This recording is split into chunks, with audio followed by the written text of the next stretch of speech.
The University of Chile would like to warmly welcome you to this international conference on improving the learning of biology and related sciences at the pre-university level. This is a very relevant space, and 40 international experts from 24 countries and 4 continents will take part in this conference on experiencing science at pre-university level.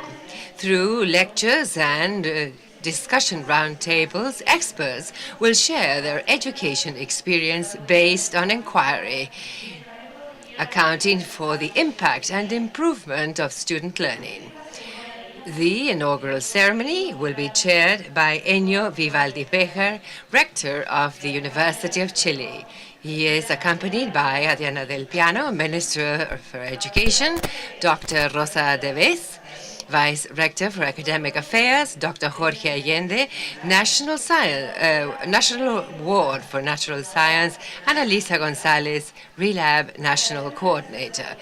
We thank university authorities for being here, as well as members of our community, international experts at this conference, and special guests. In order to welcome you, I would now like to recognize Dr. Jorge Allende, who has organized this activity and is a National Award for National Science. Es para mí un gran honor saludarlos y darles la bienvenida a nombre del comité organizador a la conferencia.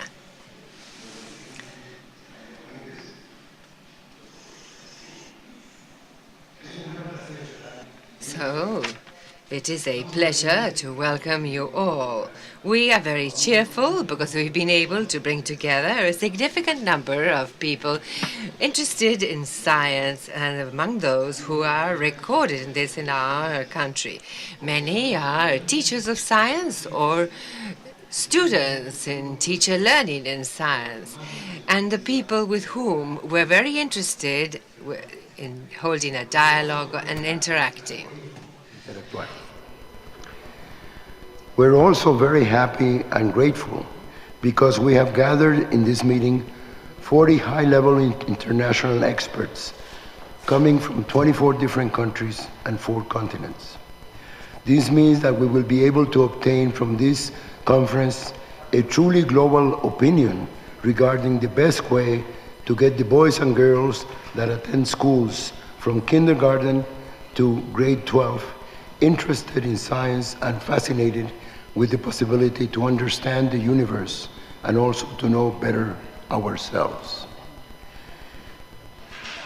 But we have an enemy here among us, and that no one can stop, and that is time. We only have 2 days and so many things to discuss and learn in these very few hours. Hence, I feel that my intervention now should be very short, and I prefer to explain the aims and the structure of the conference in writing in an introduction that is in your book, the one that was distributed at the entrance to the hall. As you see, the inauguration includes 10 short presentations, but very relevant presentations, since they will be made by the authorities of institutions that are either organizing this event, such as Relab, University of Chile, or who have sponsored us, making significant contributions to make this event possible. We're very grateful to international institutions such as UNESCO, the network of science academies from around the world, the International Union of Biochemistry and Molecular Biology from Trieste, Italy, and many other organizations such as the Ministry of Education, the Ministry of Foreign Affairs, CONICET, and the National Council for Development of Innovation. And immediately after this inaugural session, with a short break for authorities to leave, we will continue with our inaugural keynote speech by Dr. Bruce Alberts, and who will be introduced by Cecilia Hidalgo. At 10:45, we will have coffee break that I think we might shorten a little bit on account of the delay in starting, but nevertheless, we will have a short break. In this coffee break, have a fast coffee because we're going to interrupt it. It's going to be shorter than we expected because of the delay in starting this. However, I ask you to please contact the secretaries in the back to get settled about the different aspects of hotels and per diems and all this business. And then in the afternoon, we will have another session, and when RayLab will be showing their work regarding the portable labs for secondary school students to do experiments at their schools. And that session that involves several countries, because there are several countries in Latin America involved, and we would like to continue including more.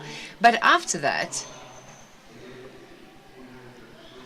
we will break for lunch, and then in the afternoon, we begin with the series of short presentations to be coordinated by the academic vice rector of the University of Chile, and also a couple of keynote speeches on very interesting topics. Well, I will not continue with this detail, but I would recommend that you read the agenda in full, because that contains all details on the structure of the conference and why we've picked up certain topics in a special depth. Thank you very much. Continuing with the ceremony, I would like to recognize Giovanni Arbat from Barcelona. On behalf of the International Union of Molecular Biology, I would like to say it is an honor to be here and also state the firm purpose of the IUBMB to be involved in education, especially at secondary level and all aspects of education and molecular biology. And in fact, I'd like to announce that next year, 2017, there will be a conference on education in molecular biology and chemistry together with the FEPS Congress in Israel. And we are planning a similar activity in another 3 years in the USA in collaboration with the Pan American Association of Molecular Biology. And so the IUBMB is very much aligned with RayLab aims and this conference. And we're hoping to continue being active partners, and we're very proud to be part of the organization of this conference. And now, Professor Mario Giacca has sent a video with his greetings for this inaugural ceremony.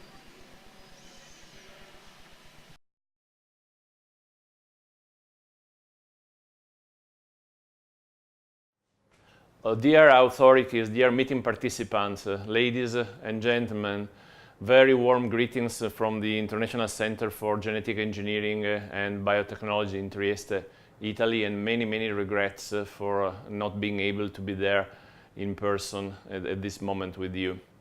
My name is Mauro Giacca, and I currently serve as the Director General of the International Center for Genetic Engineering and Biotechnology, an organization that was founded in the United Nations Common System more than 30 years ago, and having laboratories in Trieste, Italy, New Delhi, India, and Cape Town, South Africa. We conduct advanced research in the fields of molecular genetics and biotechnology, and assist 64 countries in the establishment of research activities in this area. The ICGB is a very proud sponsor of this meeting. We value immensely the importance of disseminating science for the lay public, and especially for the youngest generation. I believe this is of particular importance in some specific areas which have a very high societal impact. This, for example, is the case of vaccination, which has been a very powerful tool in the hands of medicine to solve important problems in infectious diseases, but also has recently come at the center of high controversy in the society. It's also the case of genetically modified organisms, which represent a substantial hope to solve the problem of food security in a vast part of the world, but at the same time raise concerns in several countries, up to the point that recently two among the most poor countries in Africa have refused help based on GMO food. Or more recently, the case of embryo manipulation. Here we have available now very powerful tool to change the genomic information, so to do gene editing in embryonic cells, and so to change the characteristic of an organism, which is very essential to solve the issue of incurable hereditary disorders, but at the same time also have strong ethical problems. So I believe that we have to be very close to the discussion on this societal issue. We need to divulgate and educate. We also have to show the young generations that biology and medicine is not simple. It is a very complex problem. All issues are very variegated and composites, and it's not like as in some movies where the bad and the evil are completely separated and the latter finally prevails. Biology and medicine have to be understood, and their complexity have to be dominated and governed. And the only way to do that is to have people understanding what the problems are.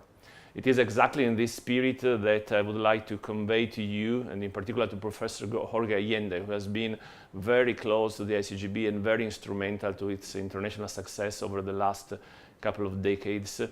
Well, I want to convey to you that we are really a very proud sponsor of this meeting, and it is also in this spirit that I wish you all success for your work ahead.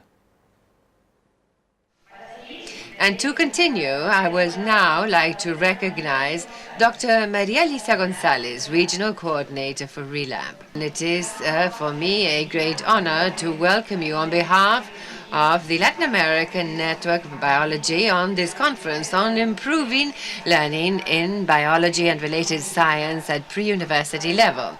RELAB has taken developing teaching based on inquiry with portable labs as a good opportunity to awaken interest among young people in science and a call on society to understand that science is part of culture and is necessary for intellectual and emotional development.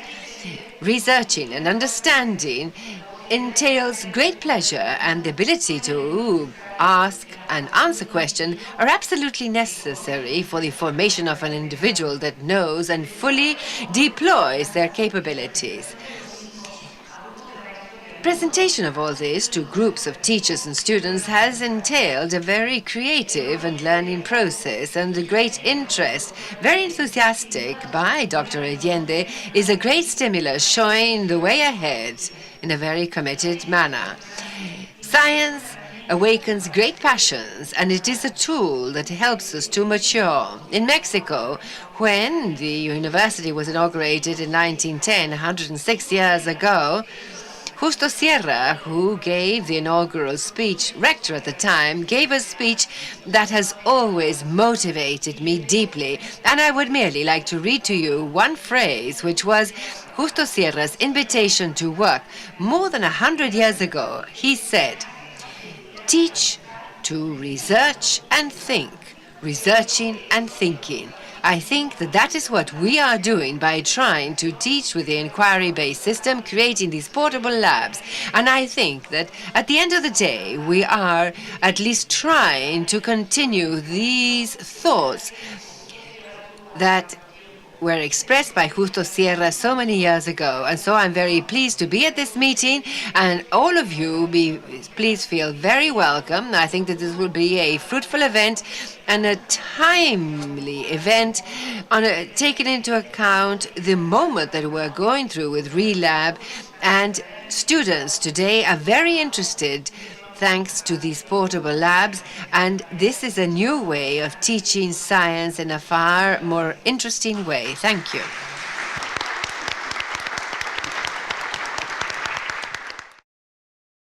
Now we will be addressed by Li Ji Chong. Excellencies, ladies and gentlemen, I'm Li Yi Cheong from Malaysia.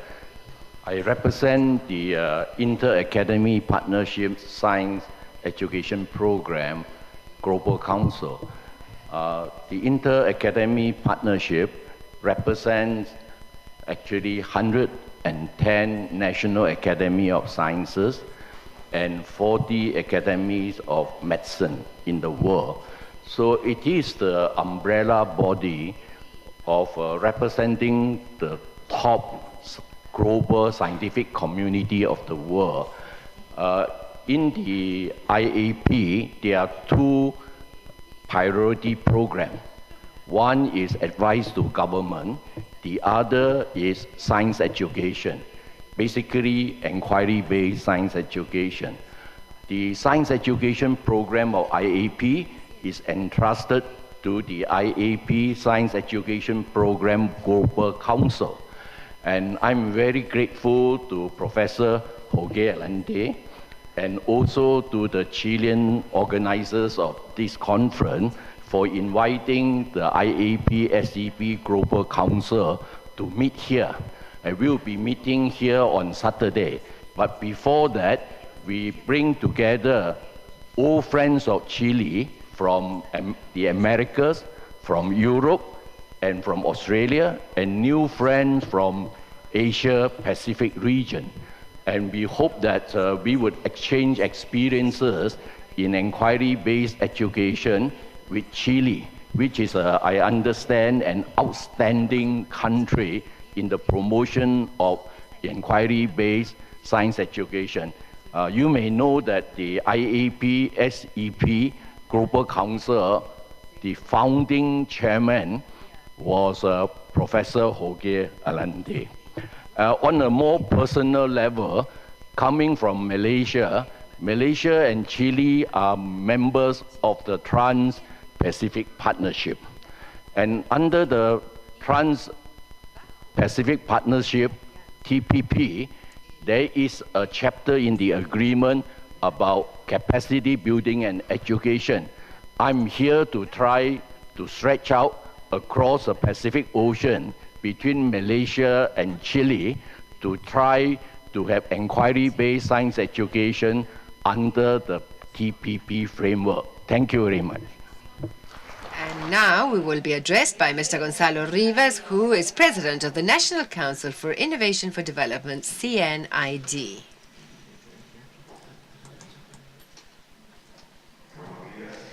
Good morning. I will be extremely brief. When I saw the agenda, I said, poor people, we're going to subject them to the torture of 10 people in an inaugural ceremony.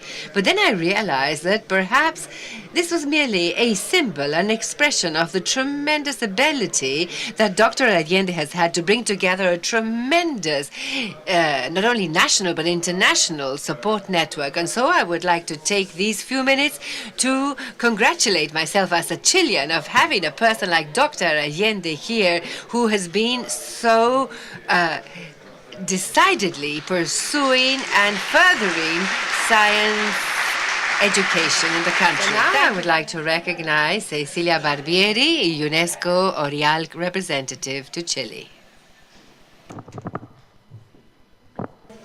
Good morning, dear colleagues. In greeting, I would like to extend the warm greetings by the UNESCO Latin America and the Caribbean, and I thank you for taking part in this very important event. Since its creation in 1945, UNESCO's mandate promotes education, science, culture, and education, and so has set out to establish a culture of peace, encouraging the exchange of knowledge, including scientific knowledge, thanks to international cooperation, the creation capacity building, and technical know-how for member states. In this way, the organization makes efforts to create the necessary organization for true dialogue among civilizations, cultures, and people based on mutual respect and respect for shared values. The natural science and exact sciences organization works with UNESCO in order to promote sustainable development by means of an interdisciplinary strategy. UNESCO supports its member to increase the quality and relevance of education in relation to science, engineering, and mathematics in order to respond to economic and cultural needs and improve the results of learning. The organization also promotes a multidisciplinary strategy for science and technology education and pays special attention to essential knowledge, competencies for practical life, and a scientific basis for everyone in order to join the labor world. A concrete example of UNESCO science is the Women and Science program. For 16 years now, UNESCO and the L'Oreal Business Association has promoted the work carried out by scientists in order to face the major challenges facing humanity, and every year highlights the excellence of women in scientific activities and encourages talented scientists. In a world that evolves so fast, scientific and technology education is an important tool to attain sustainable development and reducing poverty. However, the education systems face the problem that this teaching has lost relevance on account of current changes in science and technology.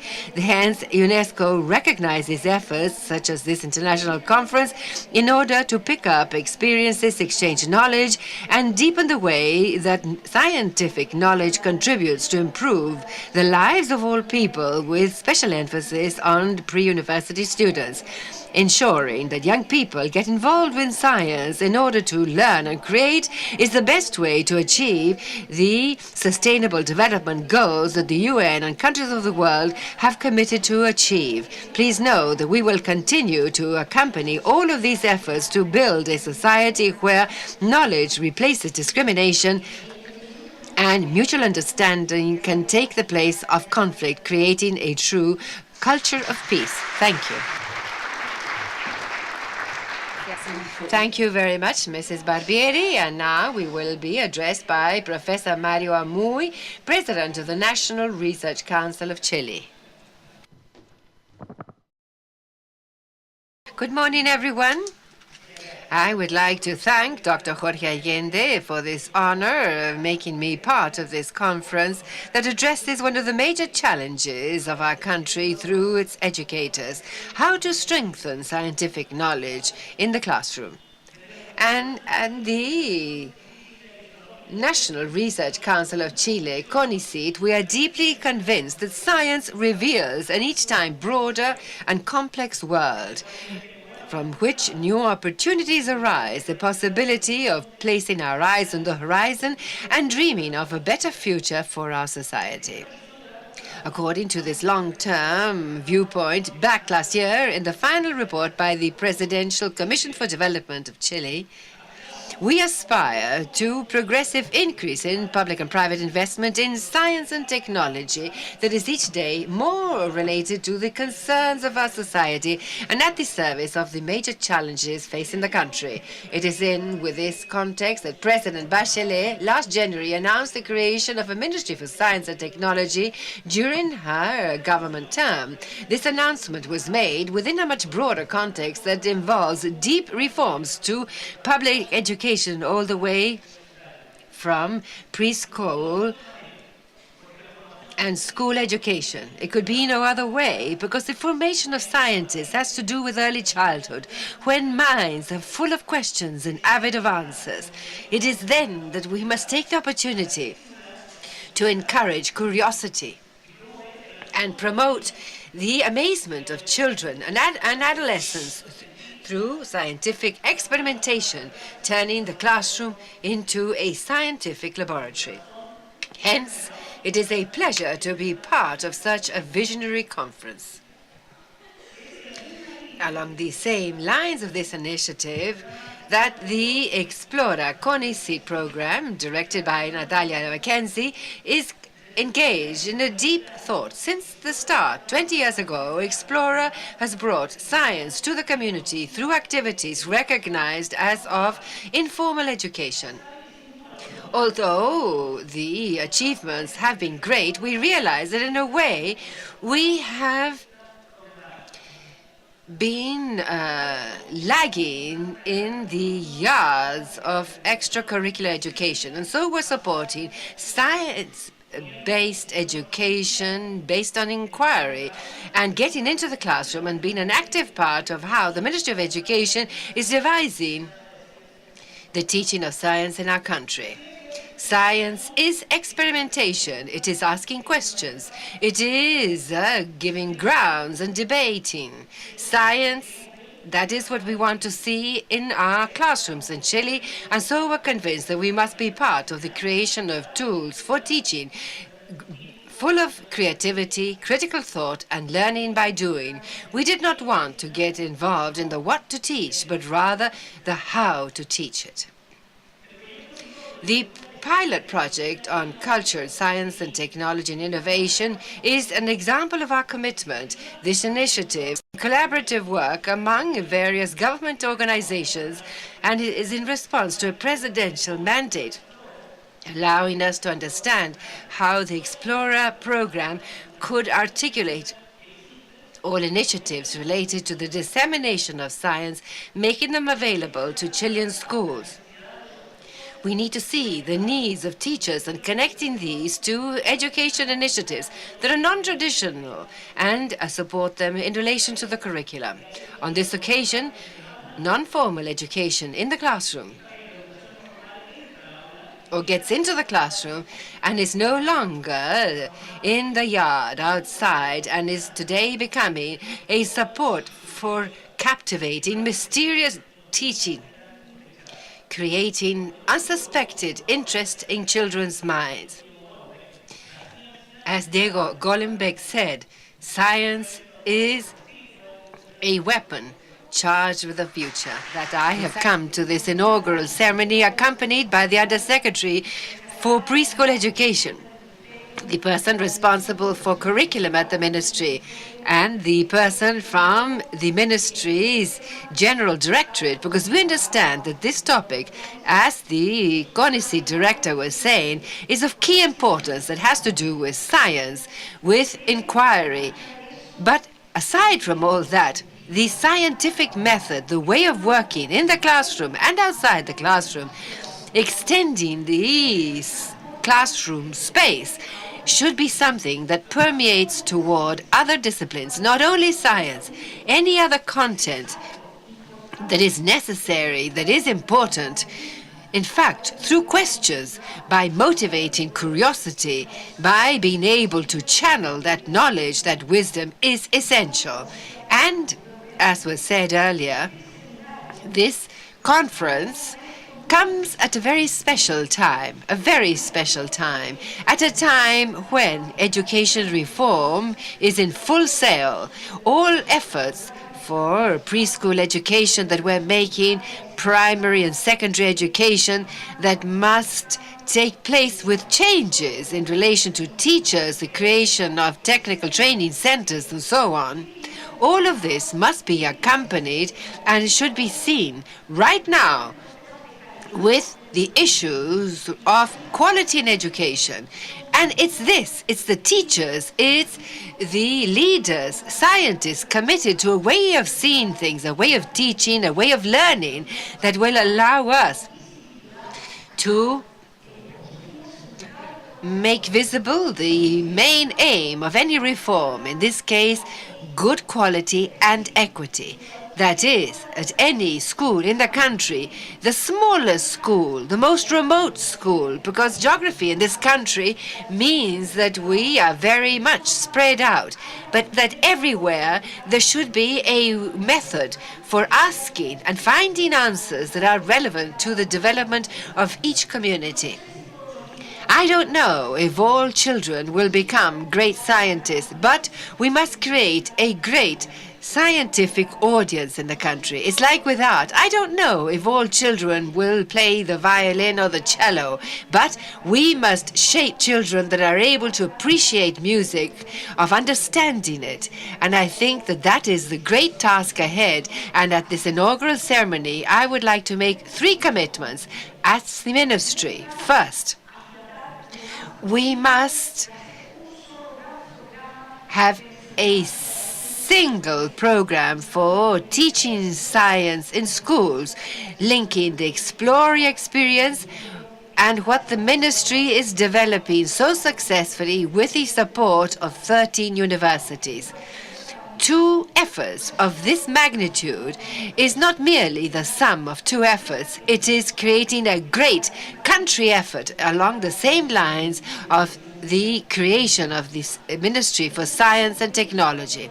The second commitment, and that is why the curriculum unit is here, as well as preschool education unit, because all of this, we must start doing it right from the early years in childhood. It's not a subject matter that you pick up in 3rd or 4th grade. No, this is a way of approaching the world, and that must permeate the preschool teachers and how they relate to children and how they awaken their curiosity and raise new and better questions. That is why this commitment, we would also like to make it here. And lastly, working with teachers through the Center for Teacher Improvement and through the universities of the country, and clearly by setting up the teaching profession reform, by teaching the teachers of teachers, not only science teachers. This should be an approach on learning, and in truly this center for the training of teachers may take up this task, and that this may affect the training of practicing teachers with this approach and knowledge. And I would like to conclude by thanking everyone who's come from so far to share their know-how, their teaching. This is an act of generosity. It is the most positive part of world globalization. Thank you very much. Thank you, Minister. And now, to conclude, I would recognize the rector of the University of Chile, Ennio Vivaldi.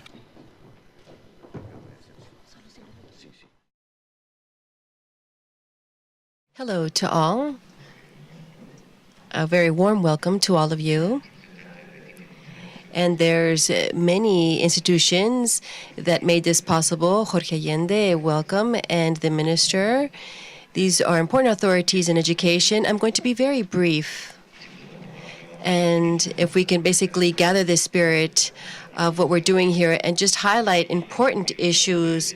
Now, Jorge Allende wanted to explain certain things, but what we want to do is to support all his ideas. Mr. Allende has been very generous in basically having a very short presentation. Now, the University of Chile has been really pushed the definition of this program, but there's different paradigms now within this context. I would like to say that Jorge Allende is someone from the University of Chile, and this university is very proud to basically support his effort. This will also allow you to also understand what our university's vision is. Now, we have to really look at the task that the university has to undergo through time, and now starting from its foundation and following its mission as a university. And this permits me to do an analogy of someone who also graduated from the University of Chile. I think of Fernando Monkenberg. In one moment, he proposed to the university and the country the following issue. It's been demonstrated that malnutrition, childhood malnutrition, has serious consequences in the development of the central nervous system, and therefore it affects cognition and intellectual capacity. We need to break this vicious cycle. We need to take strong measures so we can finish with childhood malnutrition. If not, we're going to impact cognitive development in children, and this is also not going to help us progress in socioeconomic levels. Now, at one point, we feel that what Jorge Allende is driving today and his strong effort basically breaks other vicious circles. Maybe they are just as threatening or more threatening. This is a certain pragmatism in how we view education and science, and this could basically destroy the beauty and the joy that education entails, and also the values that this process that should be basically driven in each child. Now, the university system is seen as basically a retail group. They basically sell professional titles where students basically buy these titles, and they're just carrying out an investment that will allow them to improve their future income. Now, that vision of this educational process, and following Monkenberg's analogy of just breaking this vicious circle of malnutrition, what Jorge Allende is doing, basically he's a very valid antidote to this. So let's just go back to the joy of teaching and learning and discovering, and also being critical and understanding what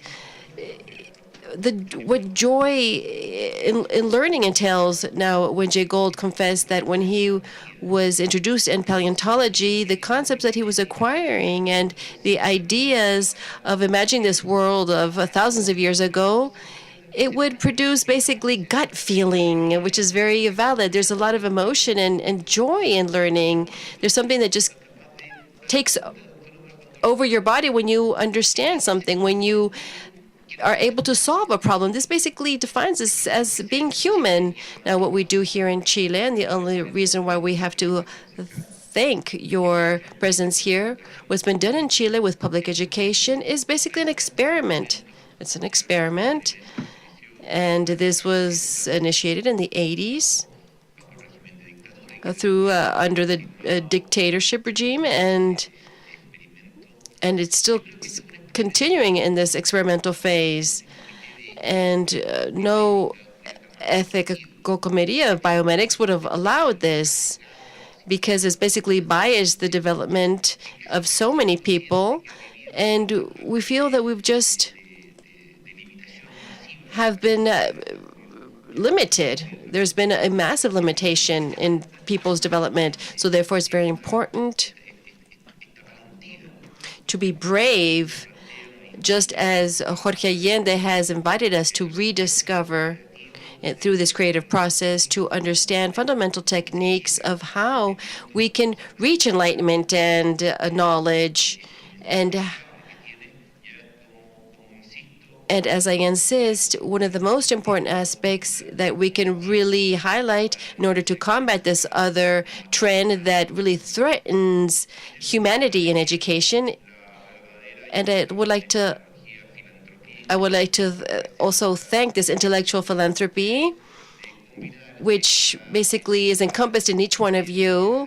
This basically is a think tank that has brought us together, and it's been fantastic to be able to meet you and contact you. And I think that this great generosity that you're showing and commitment that you're showing with society is something that all of us are strengthened by this, and this helps us to be more decisive and helps us want to defend human values as well. Thank you very much.